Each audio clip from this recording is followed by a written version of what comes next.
ನಮಸ್ಕಾರ. ಕಥಾಪೆಟ್ಟಿಗೆಗೆ ಆತ್ಮೀಯ ಸ್ವಾಗತ. ಇವತ್ತು ಜೀವನದ ಒಂದು ದೊಡ್ಡ ಸತ್ಯದ ಬಗ್ಗೆ ಮಾತಾಡೋಣ. ನಮ್ಮಲ್ಲಿ ತುಂಬಾ ಜನಕ್ಕೆ ಒಂದು ಪ್ರಶ್ನೆ ಯಾವಾಗಲೂ ಕಾಡ್ತಿರುತ್ತೆ. ನಾನು ಇಷ್ಟು ಕಷ್ಟಪಟ್ಟರು ನನಗೇಕೆ ಅನ್ಕೊಂಡಿದ್ದು ಸಿಗ್ತಿಲ್ಲ.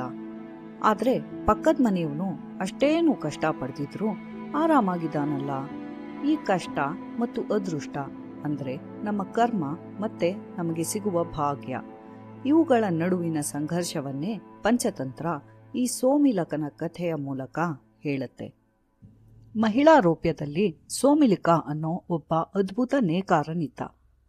ಅವನು ನೇಯುವ ಬಟ್ಟೆ ಎಷ್ಟೋ ರಾಜ ಮಹಾರಾಜರಿಗೆ ಮೀಸಲಾಗಿರುತ್ತಿತ್ತು.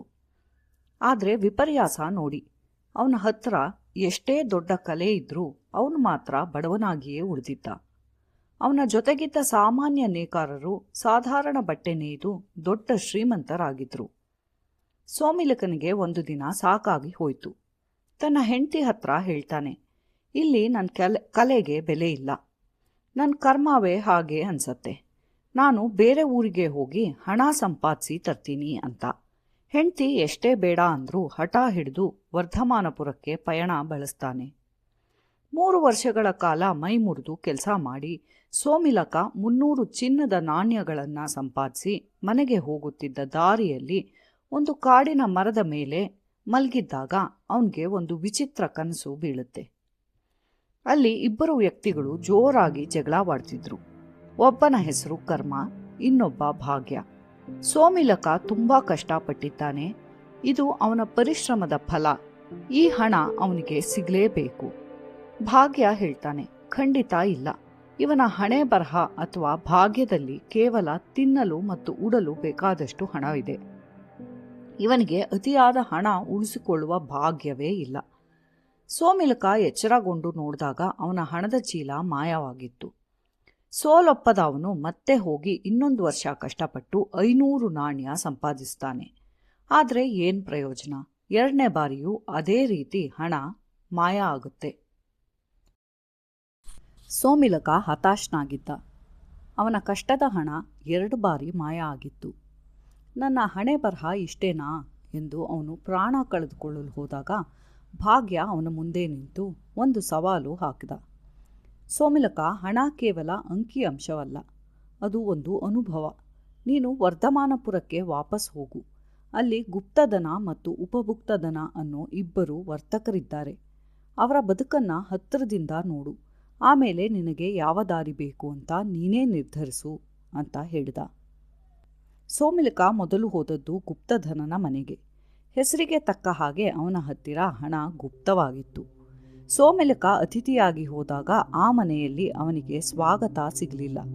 ಬದಲಾಗಿ ಅವಮಾನ ಸಿಕ್ತು. ನಿನ್ಗೆ ಇಲ್ಲಿ ಊಟ ಹಾಕೋಕ್ಕೆ ನಮ್ಗೇನು ಹಣ ಆಕಾಶದಿಂದ ಬೀಳುತ್ತಾ? ತಗೋ, ಇದನ್ನು ತಿಂದು ಸುಮ್ಮನೆ ಒಂದು ಮೂಲೆಯಲ್ಲಿ ಬಿದ್ದಿರು. ಅವನು ಕೊಟ್ಟ ಊಟಕ್ಕೆ ರುಚಿ ಇರಲಿಲ್ಲ. ಅದರಲ್ಲಿ ಪ್ರೀತಿಯಂತೂ ಮೊದಲೇ ಇರಲಿಲ್ಲ. ಸೋಮಿಲಕ ಆ ರಾತ್ರಿ ಅಲ್ಲಿ ಮಲಗಿದ್ದಾಗ ಅವನಿಗೆ ಮತ್ತೆ ಆ ವಿಚಿತ್ರ ಕನಸು ಬಿತ್ತು. ಆ ಕರ್ಮ ಮತ್ತು ಭಾಗ್ಯ ಮತ್ತೆ ಜಗಳವಾಡ್ತಿದ್ರು. ಕರ್ಮ ಹೇಳ್ತಾನೆ, ಭಾಗ್ಯ, ನೀನು ಗುಪ್ತಧನನಿಂದ ಸೋಮಿಲಕನಿಗೆ ಯಾಕೆ ಊಟ ಹಾಕಿಸ್ದೆ? ಅವನಿಗೆ ಕೊಡೋ ಮನಸ್ಸೇ ಇರಲಿಲ್ವಲ್ಲ. ಭಾಗ್ಯ ಹೇಳ್ತಾನೆ, ಸೋಮಿಲಕನಿಗೆ ಊಟ ಕೊಡೋದು ನನ್ನ ಜವಾಬ್ದಾರಿ. ಆದರೆ ಗುಪ್ತಧನನ ಸ್ವಭಾವ ಮತ್ಸರ ಮತ್ತು ಜಿಪಣತನದ್ದು. ಅದಕ್ಕೆ ಅವನು ಕಷ್ಟಪಟ್ಟು ಊಟ ಕೊಟ್ಟ. ಆದರೆ ನೋಡು ನಾಳೆ ಬೆಳಗ್ಗೆ ಏನಾಗುತ್ತೆ ಅಂತ.